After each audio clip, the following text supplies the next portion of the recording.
My girlfriend scoffed. Stop being possessive. Say sorry to him, when I questioned her male bestie having her house key. I thought I was asking for basic respect in a relationship, but apparently, I was the problem. That's what Cassie made crystal clear the morning after Marcus walked in on us without warning, using his spare key like he owned the place. I'm Trevor, 29, been working as a paramedic for the Chicago Fire Department for 6 years now. Seen enough domestic situations to know when something feels off, but I'd been dating Cassie for nearly 2 years and figured I should trust her judgment about her childhood friend Marcus. That trust got tested real quick when I was kissing my girlfriend in her living room last Tuesday evening, thinking we had privacy, only to hear the front door click open and Marcus stroll in like he lived there. Oh shit, sorry guys, he laughed, not looking particularly sorry as Cassie scrambled to adjust her shirt. Didn't realize you had company, Cass. Company. Like I was some random hookup instead of her boyfriend of almost 2 years. Marcus is 31, married to his college sweetheart Lauren, and has this way of making me feel like an outsider in my own relationship. He's one of those guys who remembers every inside joke from high school, brings up stories I wasn't part of, and somehow makes his constant presence in Cassie's life seem completely normal. The spare key thing had always bothered me, but I'd never said anything because Cassie would get this defensive look whenever I questioned their friendship. This time felt different though. Walking in during an intimate moment crossed a line I couldn't ignore. Maybe you should call ahead next time, I said, keeping my voice calm and reasonable. Just so we know to expect you. The temperature in the room dropped about 20 degrees. Marcus's easy smile tightened, and Cassie shot me a look that could have melted steel. It was just a mistake, Trevor, she said, her voice carrying that warning tone I'd learned to recognize. Marcus has had that key for years. It's not like he planned this. But that was exactly my point. Having a key for years didn't mean he should use it without checking first, especially when her boyfriend was over. I work odd shifts at the fire station, sometimes pulling 24-hour rotations, so I'm not always at Cassie's place. Made sense that emergencies happen and trusted friends need access. What didn't make sense was treating her apartment like a revolving door when basic courtesy could avoid awkward situations. I get that accidents happen, I said, looking directly at Marcus. I'm just saying maybe a quick text or call would prevent this kind of thing in the future. Marcus shifted uncomfortably, glancing between Cassie and me like he was waiting for her to handle the situation. Which she did, just not the way I expected. You're being ridiculous, Cassie said, crossing her arms. Marcus isn't some stranger. He's like family. We grew up together. His mom practically raised me after my parents divorced. The family angle was her go-to defense whenever I expressed any discomfort about their relationship. Marcus had been her emergency contact until I came along, knew her coffee order better than I did, and somehow always appeared during her bad days with flowers or her favorite takeout. Their connection ran deep, I understood that. But understanding something doesn't mean you have to be comfortable with every aspect of it. I'm not asking him to give up the key, I said carefully. Just maybe use it more thoughtfully. That's when Cassie really lost it. Stop being possessive, she snapped, her voice getting that sharp edge that meant the conversation was about to spiral. This is exactly the kind of controlling behavior that ruins relationships. Marcus has never done anything inappropriate. He's married, for God's sake. Married to Lauren, a sweet woman who worked as a pediatric nurse and treated Cassie like a sister. Lauren, who had no idea her husband was currently making her boyfriend feel like an intruder in his own relationship. I never said he did anything inappropriate, I replied, fighting to keep my voice level. I'm talking about basic courtesy. But Marcus was already putting on his jacket, playing the wounded party perfectly. You know what, I should go, he said, looking genuinely hurt. I never meant to make anyone uncomfortable. Maybe I should just return the key if it's going to cause problems. The manipulation was smooth, I had to give him credit. Frame my reasonable request as an attack on their friendship, make himself the victim, and let Cassie rush to reassure him. Which she did, exactly on cue. Don't be ridiculous, she told him, shooting another glare in my direction. You're not giving up anything. Trevor's just being oversensitive. Oversensitive. That stung more than I expected.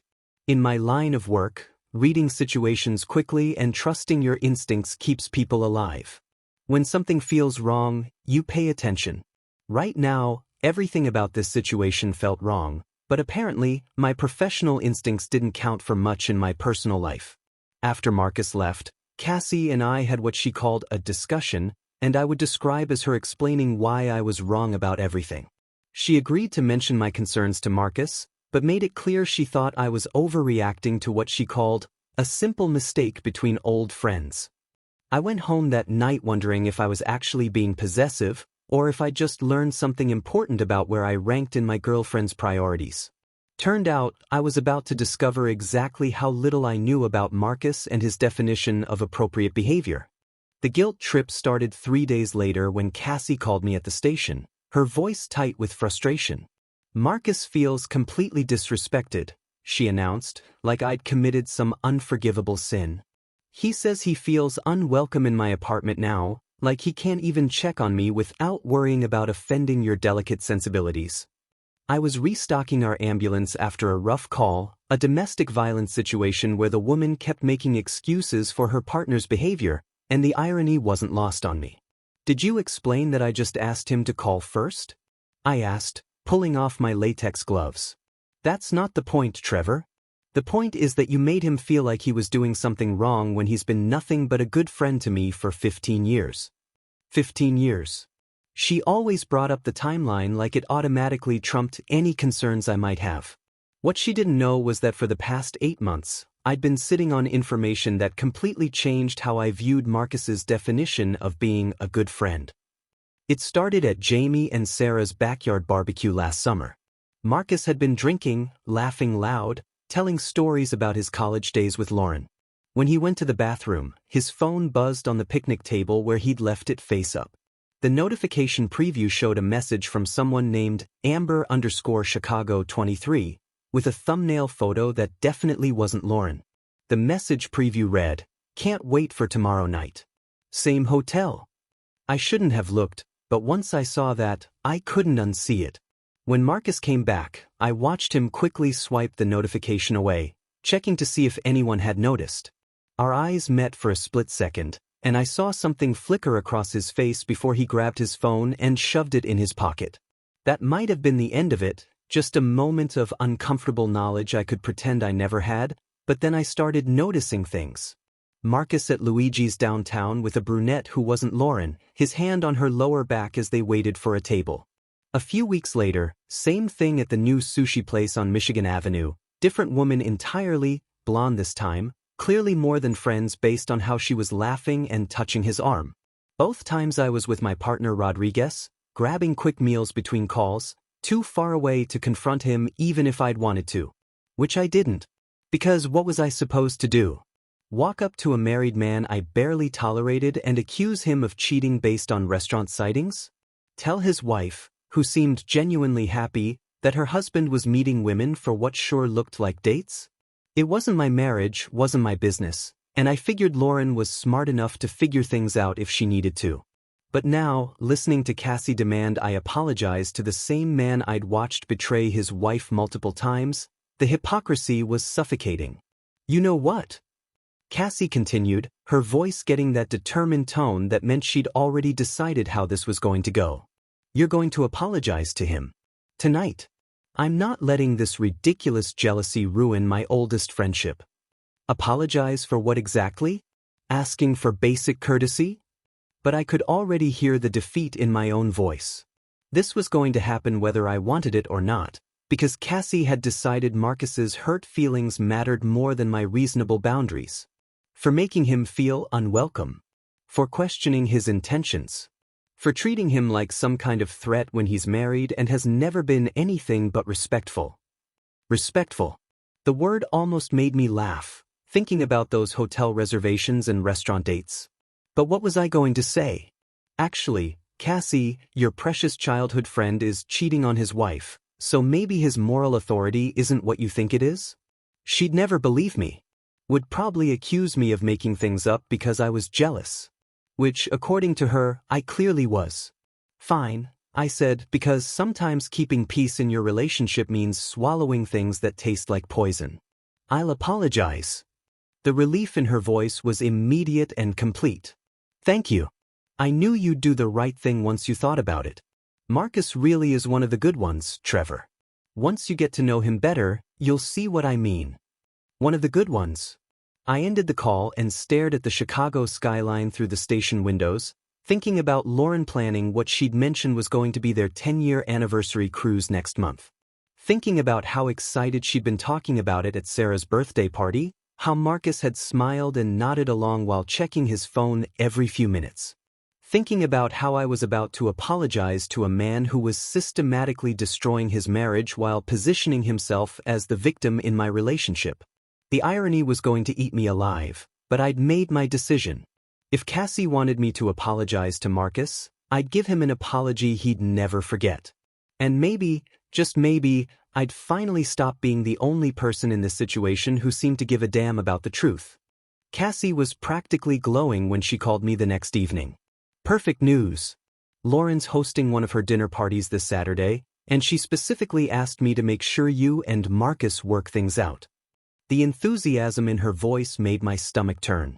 She's making that incredible lasagna you love, and it'll be our whole group: Jamie and Sarah, David and Nicole, all the usual suspects. It's the perfect opportunity for you to clear the air with Marcus.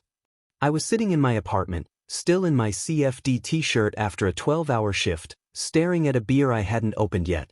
You already told them I'm apologizing? I may have mentioned that you realized you overreacted and wanted to make things right, she said, and I could hear the smile in her voice. Lauren was so relieved. She hates when there's tension in the group, and she really likes you, Trevor. She keeps saying what a good influence you are on me. What a good influence. If only Lauren knew that her husband's biggest defender was about to become his worst nightmare. Marcus is being really mature about the whole thing, Cassie continued. He said he's willing to put it behind us if you're genuinely sorry. See? I told you he was a good guy. I spent the week doing something I'd never done before in my life, planning a confrontation.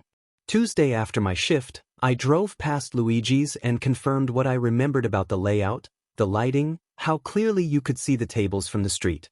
Wednesday, I did the same thing at the sushi place on Michigan Avenue.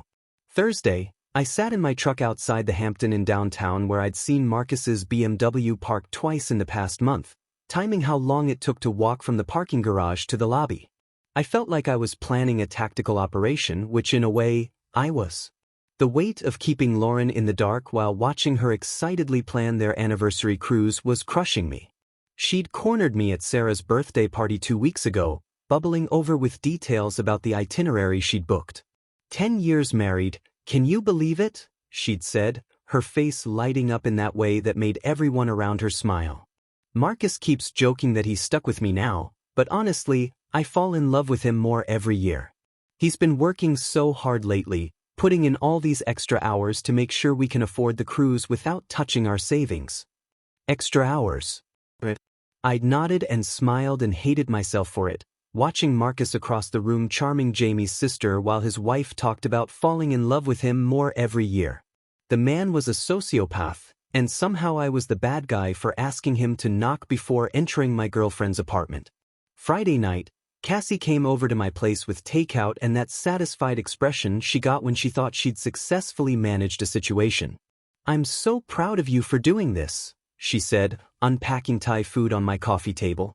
"It shows real maturity, being willing to admit when you're wrong."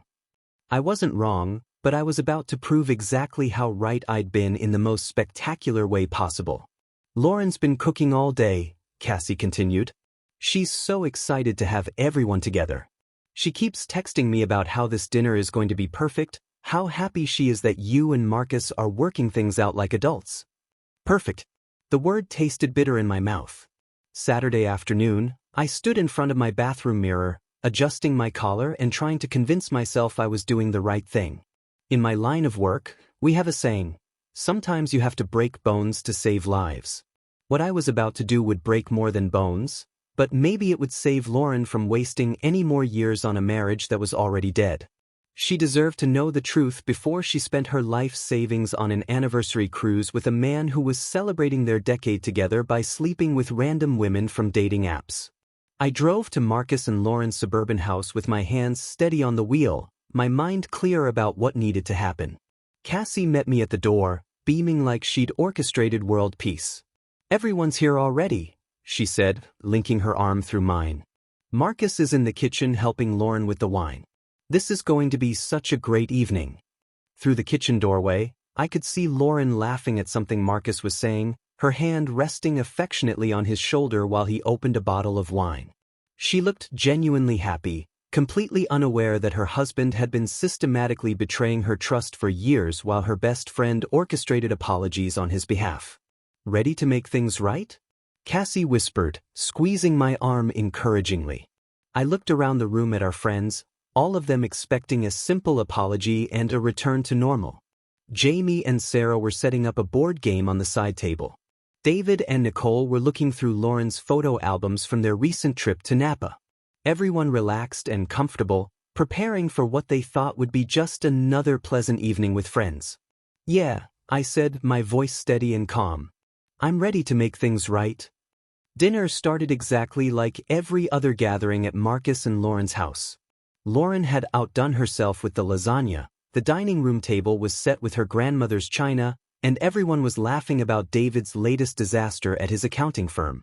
I sat there making small talk, watching Marcus play the perfect husband, refilling Lauren's wine glass and telling stories about their upcoming anniversary cruise. 10 years next month, he said, raising his glass in a toast. "Here's to my beautiful wife, who somehow still puts up with me after all this time." Everyone raised their glasses, smiling at what looked like genuine marital happiness. Lauren beamed, leaning over to kiss his cheek. "He's being modest," she said. "Marcus has been working so hard lately to make sure we can afford this cruise. All those late nights at the office, weekend client meetings. I'm married to the most dedicated man in Chicago." Late nights at the office. Weekend client meetings. I took a long sip of wine and waited for the right moment. It came during dessert, when Cassie decided it was time to address the elephant in the room. "So," she said brightly, looking between Marcus and me, "I think Trevor has something he'd like to say." The table went quiet, all eyes turning to me expectantly. Marcus leaned back in his chair with that magnanimous expression people get when they're about to graciously accept an apology they feel they deserve. Lauren looked hopeful, clearly wanting her dinner party to end with reconciliation and restored harmony. "Actually, I do have something to say," I began, setting down my fork and looking directly at Marcus. "I want to apologize for questioning your use of Cassie's apartment key." Marcus nodded approvingly, already basking in his vindication. "I realize now that I was completely out of line," I continued, my voice calm and measured. "A man who's been nothing but loyal and faithful in all his relationships deserves better treatment than that." Something flickered in Marcus's expression, but I kept going. "Which is why I think Lauren deserves to know about your profiles on 3 different dating websites." The silence that followed was deafening. Lauren's wine glass stopped halfway to her lips. Jamie's fork clattered against his plate. Sarah actually gasped.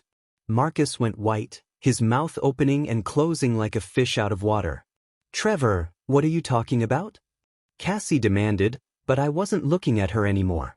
I was focused entirely on Lauren, whose face was cycling through confusion, denial, and dawning horror. "I'm talking about Amber from the Hampton Inn," I said, keeping my voice gentle but clear. "And Jessica from Luigi's restaurant. And whatever her name was at the sushi place on Michigan Avenue." "You're insane," Marcus finally managed to say, but his voice cracked.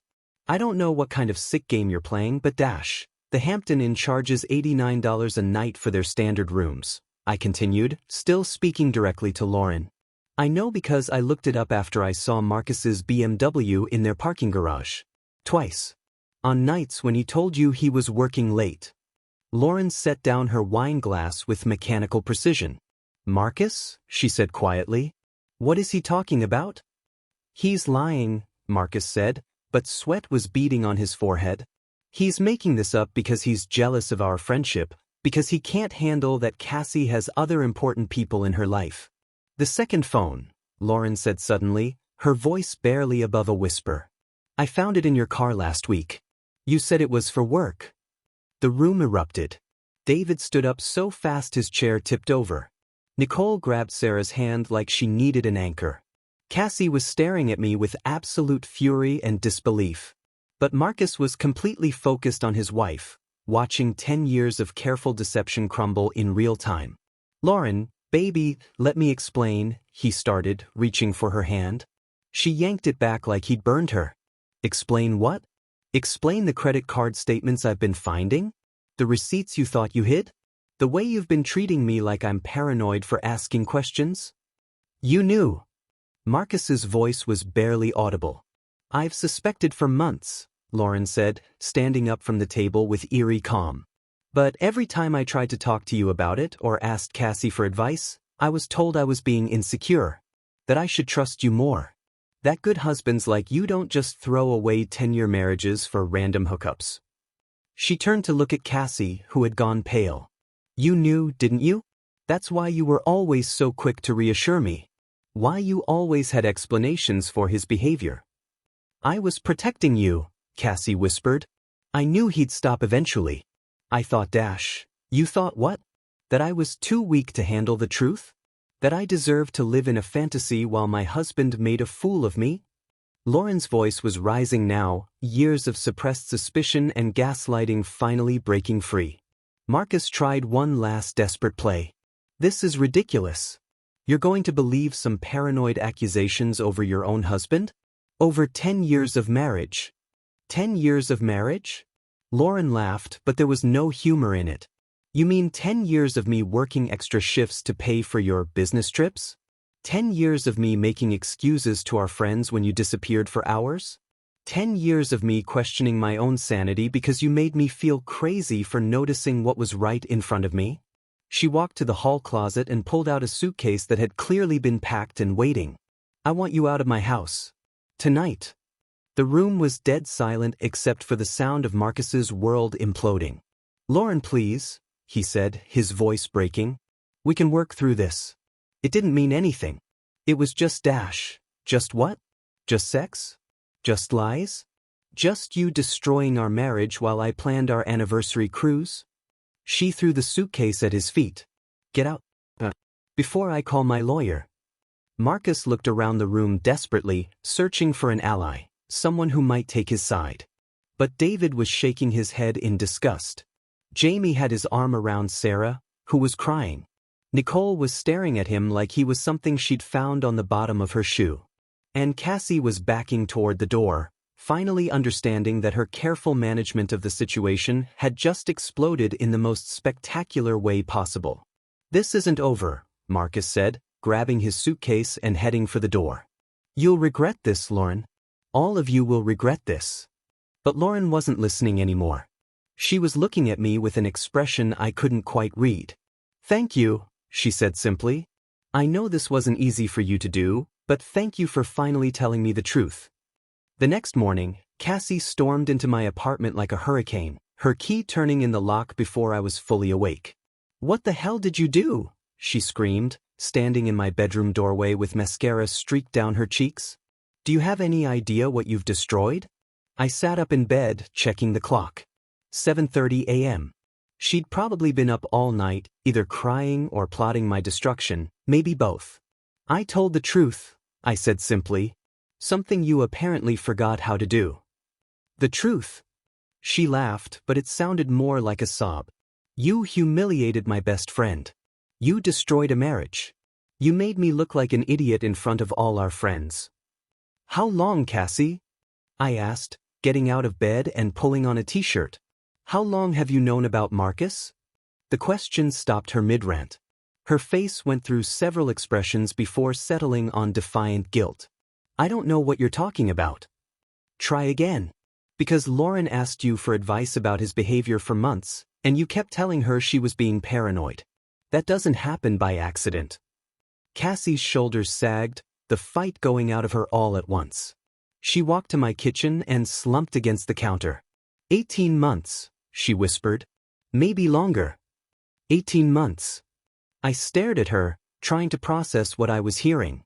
"You've known he was cheating on Lauren for a year and a half, and you said nothing?" "It wasn't that simple." The defensive anger was back. He promised me it was just a phase, that he was going through some kind of midlife crisis. He said he'd stop. And you believed him. I wanted to believe him. Lauren was so happy, Trevor. She was planning their anniversary, talking about maybe starting a family after the cruise. How was I supposed to destroy all that? By telling her the truth before she spent her life savings on a romantic getaway with a serial cheater? I was getting angry now, the full scope of her betrayal becoming clear.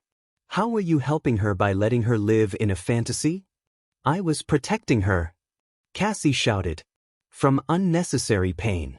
From having to start over at 30. From losing the only stable thing in her life.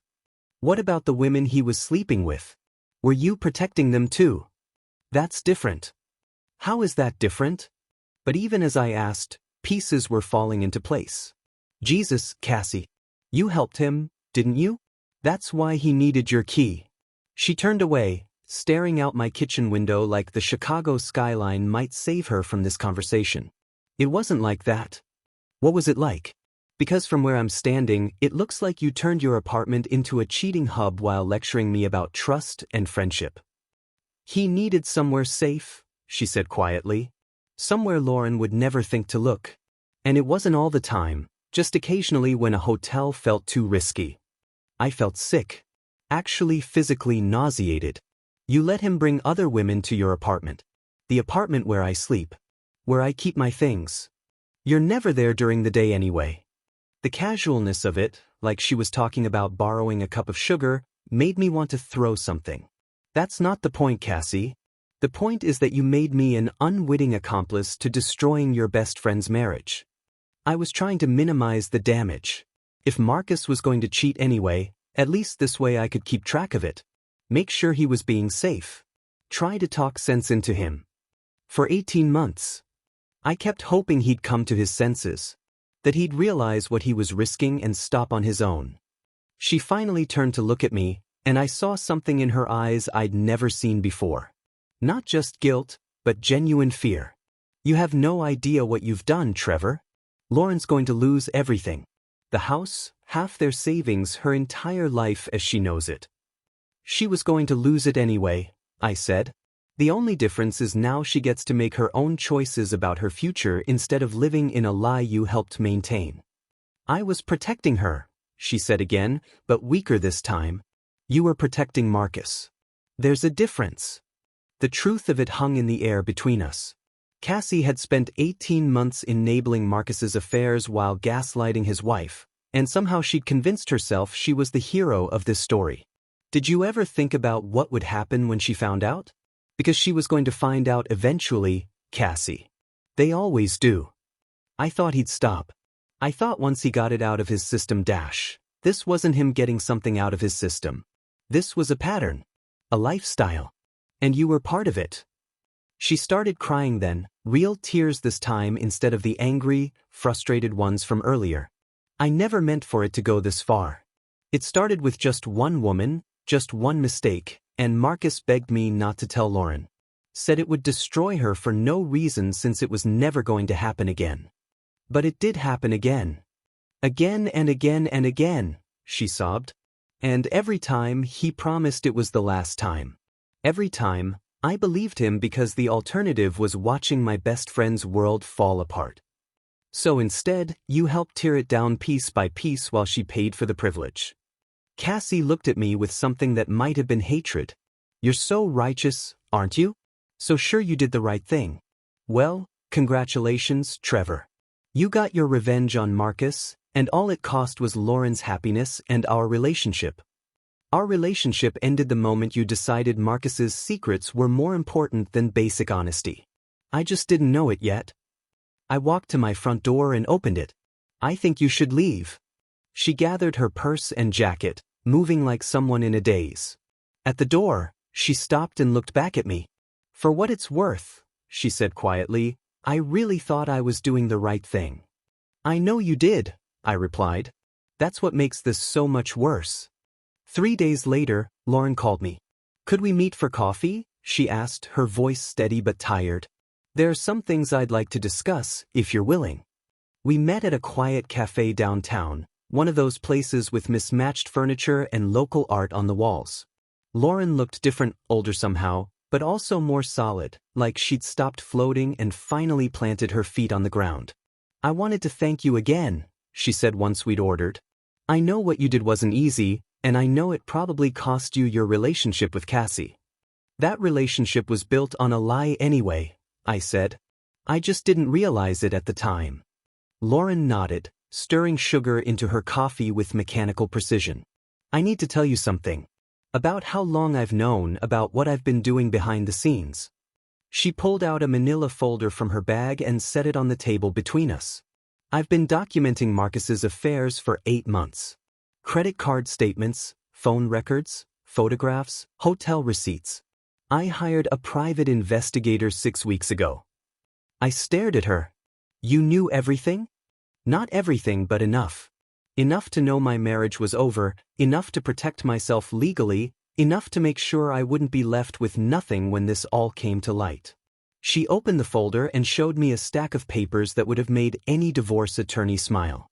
But what I didn't know was the extent of Cassie's involvement. Her voice got quieter. "She was my closest friend, Trevor. When I started having suspicions about Marcus, she was the first person I called. Every time I found something suspicious, every time my gut told me something was wrong, I went to her for advice. And she told you that you were being paranoid. Every single time. Marcus loves you and you're just being insecure. Marriage is hard, you have to trust each other." She made me feel guilty for doubting him, made me think I was the problem. Lauren's hands were shaking slightly as she flipped through the documentation. The worst part is that I started to believe her. Started to think maybe I was losing my mind, seeing threats that weren't there. "Gaslighting," I said quietly. "That's what it's called when someone makes you question your own reality." "I looked it up," she said with a bitter smile. "Turns out there's a name for everything Marcus and Cassie were doing to me.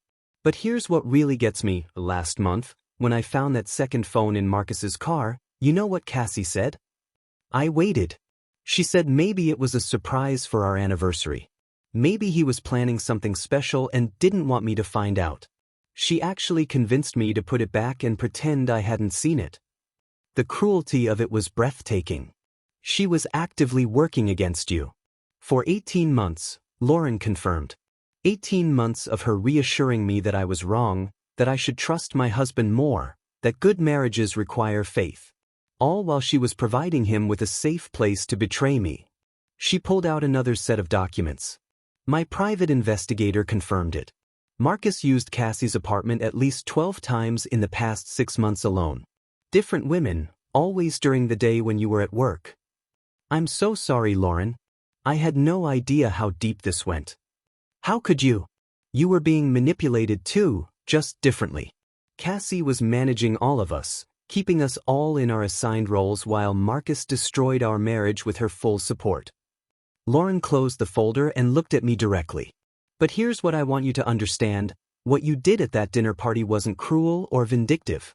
It was the first honest thing anyone had said to me in over a year. It felt pretty brutal in the moment. It was brutal, but it was also necessary. I was 3 weeks away from spending $8,000 on an anniversary cruise with a man who was celebrating our decade together by sleeping with women he met online. The only thing worse than learning the truth would have been not learning it." She reached across the table and squeezed my hand. "You gave me back my agency, Trevor. My ability to make decisions about my own life based on reality instead of carefully crafted lies. What happens now? Now I file for divorce with 8 months of documentation and a paper trail that shows systematic deception and financial infidelity. Now I keep the house, most of our savings, and my self-respect." She smiled, and for the first time since I'd known her, it looked completely genuine. "And now I get to rebuild my life surrounded by people who actually care about my well-being." "What about Cassie? What about her?" "She made her choice 18 months ago when she decided Marcus's comfort was more important than my right to know the truth about my own marriage. Some betrayals are too fundamental to forgive." Lauren finished her coffee and gathered her papers. "I've moved in with my sister for now, but I'm looking at apartments downtown. close to the hospital where I work, close to friends who actually deserve that title. As we stood to leave, she paused. Can I ask you something? How long were you carrying around the knowledge about Marcus before you finally said something? 8 months, I admitted. And it was eating me alive. Good, she said firmly. That means you have a conscience. That means you understand the weight of truth and lies. Cassie carried the same knowledge for more than twice as long and slept just fine. Outside the cafe, Lauren hugged me goodbye. Thank you for being brave enough to tell me what everyone else was too cowardly to say. Thank you for caring more about my future than your own comfort. I watched her walk away, shoulders straight, purpose in her step. She looked like someone who'd finally stopped apologizing for taking up space in her own life. The confrontation with Cassie happened 2 weeks later when she showed up at my apartment unannounced, looking like she hadn't slept in days. We need to talk, she said, pushing past me into my living room. This has gone too far, Trevor. You've destroyed everything. I closed the door and followed her, noting how different she looked. The confident, managing version of Cassie had been replaced by someone who seemed genuinely lost. What's gone too far? I asked. Lauren filed for divorce yesterday.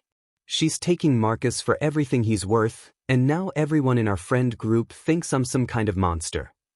She collapsed onto my couch like all the fight had gone out of her. Jamie won't return my calls. Sarah blocked me on social media. Even David, who barely knows any of us that well, told Nicole he doesn't want me at their engagement party. Did you think there wouldn't be consequences?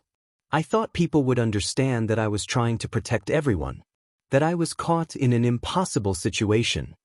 Cassie looked up at me with genuine confusion. How is that so hard to grasp? Because you weren't protecting anyone, Cassie. You were enabling Marcus while gaslighting Lauren. There's a difference. I was preventing unnecessary pain. Whose pain? Because it sure wasn't Lauren's. She spent 18 months questioning her own sanity while you reassured Marcus that his secrets were safe. Cassie's face crumpled. You don't understand what it was like being caught between them. Marcus kept promising he'd stop, that he just needed time to work through whatever was happening to him. And Lauren was so happy when she wasn't suspicious.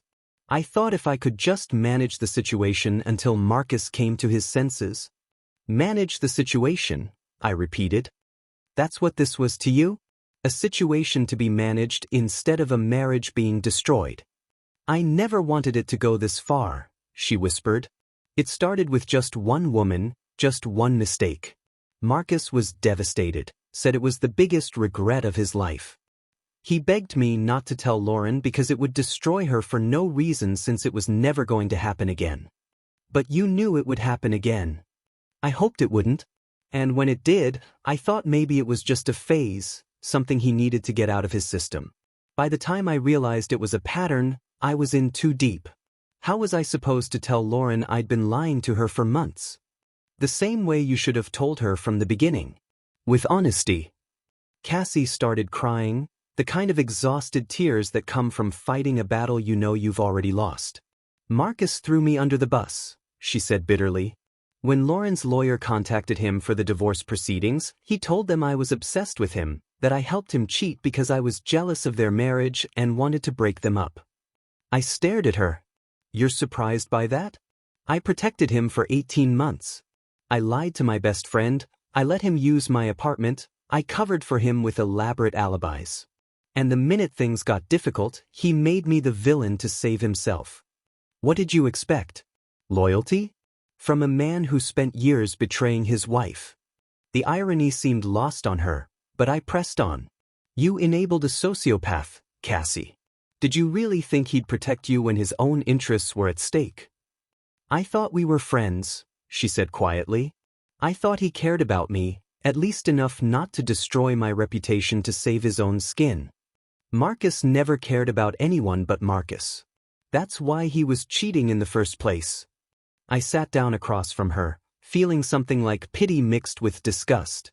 The question is, why did you care about protecting him more than protecting Lauren? She was quiet for a long time, staring at her hands. I don't know, she finally admitted. Maybe because Lauren was always so strong, so capable. She had her career, her independence. I thought she could handle anything. But Marcus seemed so fragile when he was confessing his mistakes, so genuinely torn up about what he'd done. So you decided Lauren could handle being betrayed, but Marcus couldn't handle the consequences of his choices. When you put it like that, it sounds terrible. It was terrible. And now you're facing the consequences of enabling it for 18 months. Cassie looked around my apartment like she was seeing it for the first time. Are we really over? I mean, I know what I did was wrong, but can't we work through this? Cassie, you let another man use your apartment to cheat on his wife while lecturing me about trust and respect. You spent over a year systematically gaslighting your best friend while helping her husband betray her. What exactly is there to work through? I was trying to minimize the damage. You were trying to avoid taking responsibility. There's a difference. She stood up slowly, gathering her purse and jacket. So that's it? 3 years together and you're just done. I'm done with people who think lying is kinder than truth. I'm done with people who think they know what's best for everyone else while ignoring the harm they're causing. I'm done with people who enable cruelty and call it compassion. At the door, she turned back one last time. You know, Trevor, you're not as righteous as you think you are. You kept Marcus's secret for 8 months too. You're right, I said. I did. And it was wrong, and I learned something about myself I didn't like. The difference is, when I had the chance to make it right, I told the truth instead of doubling down on the lies. And look how that worked out for everyone. Yeah, I said, opening the door. Look how it worked out. Lauren's free, Marcus is facing consequences for his actions, and you're learning that enabling bad behavior doesn't make you a good friend. Sounds like the truth worked out exactly like it should have. I closed the door behind her and realized I felt lighter than I had in months. Sometimes the hardest part of doing the right thing isn't the doing, it's accepting that some people will never forgive you for refusing to participate in their comfortable lies.